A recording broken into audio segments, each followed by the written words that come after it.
Morning student, myself Prati Srivastava, I am your commerce teacher.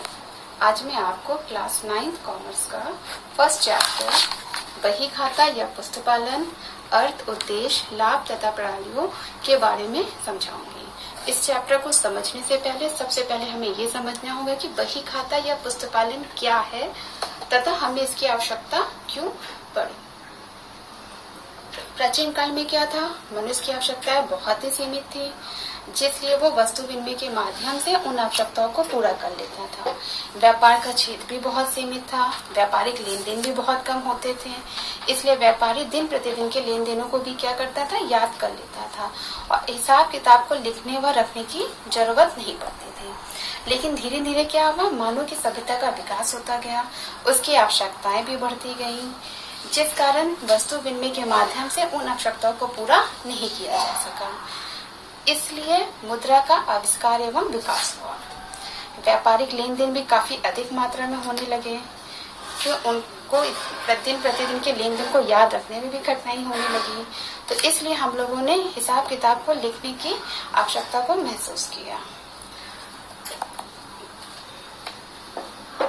इस आधार पर व्यावसायिक व्यवहारों को हिसाब किताब की निर्धारित पुस्तकों में नियम अनुसार लिखने के कार्य को ही हम लोग क्या कहते हैं, बही खाता या पुस्तपालन कहते हैं। अब पुस्तपालन क्या है, ये समझने के लिए हमें ये पता होना चाहिए कि पुस्तपालन है क्या। पुस्तपालन को हिंदी में बही खाता तथा अंग्रेजी में बुक कीपिंग कहा जाता है। बुक कीपिंग का मतलब क्या होता है, किसी भी बुक को रखने से होता है, लेकिन वाणिज्य में बुक कीपिंग का मतलब किसी भी बुक को रखने से नहीं है, बल्कि उस बुक में जो भी लेन देन होते हैं उन लेन देनों को एक निश्चित नियम के आधार पर किसी भी पुस्तक में लिखने से होता है। अतः लेन देन का हिसाब किताब रखने की कला को ही बही खाता या पुस्तपालन कहते हैं। व्यावसायिक लेन देन से तात्पर्य यह है कि व्यवसाय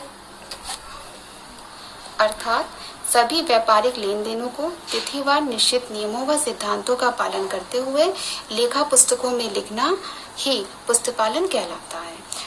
सभी व्यापारिक लेन देन यानी कि व्यापार से संबंधित जो भी लेन देन होते हैं, यानी कि किसी भी व्यापारी द्वारा जो भी माल खरीदा जाता है, बेचा जाता है, या माल को लाने ले जाने में जो भी खर्चे किए जाते हैं, वो सारे क्या होते हैं, व्यापारिक लेन देन होते हैं।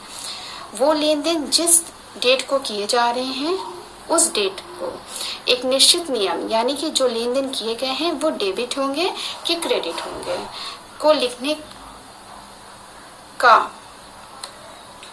नियम ही पुस्तपालन कहलाता है। यहाँ पे पुस्तपालन की बहुत से विद्वानों ने अलग अलग परिभाषाएं दी हैं, जैसे कि G.R. बॉटलीबाई के अनुसार पुस्तपालन व्यापारिक लेन देनों को निर्धारित पुस्तकों में लेखा करने की कला है। अर्थात पुस्तपालन में हम सिर्फ उन्हीं लेन देनों को लिखते हैं जो कि व्यवसाय से संबंधित होते हैं।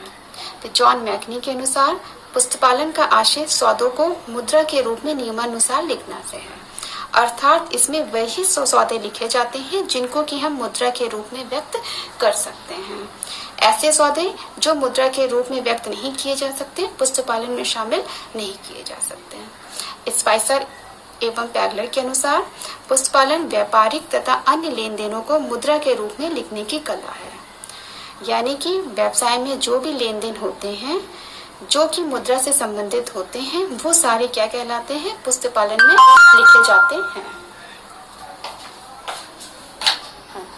एन एस डाबर के अनुसार पुस्तपालन किसी व्यापारी को लेखा पुस्तकों में व्यापारिक लेन देनों का लेखा करने की एक वैज्ञानिक प्रणाली है, यानी कि पुस्तपालन द्वारा कोई भी व्यापारी अपने जो प्रत्येक लेन देन होते हैं उनको एक पुस्तक में लिखता है।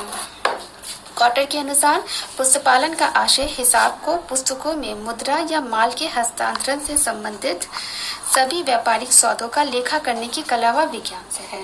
कॉटर का यह मत है कि पुस्तपालन में सिर्फ उन्हीं लेन देनों को शामिल किया जाता है जो कि हम मुद्रा में व्यक्त करते हैं या जिनसे माल का हस्तांतरण संभव होता है, उनको ही हम लोग क्या करते हैं, जिस पुस्तक में लिखते हैं वो क्या कहलाता है, पुस्तपालन कहलाता है। A.R. फेवल के अनुसार पुस्तपालन व्यापारिक वित्तीय व्यवहारों को नियम अनुसार लेखा करने की क्रिया है, जिसका व्यापार से संबंधित कोई सूचना शीघ्रता से प्राप्त हो सके।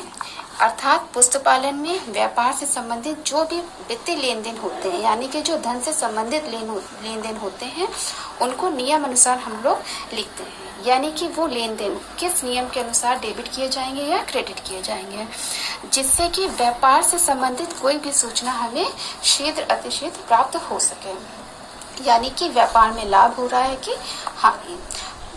उपरोक्त परिभाषाओं के आधार पर ये कहा जा सकता है कि पुस्तपालन व्यापारिक लेन देनों को पुस्तकों में निर्धारित नियमों के अनुसार लिखने की कला है।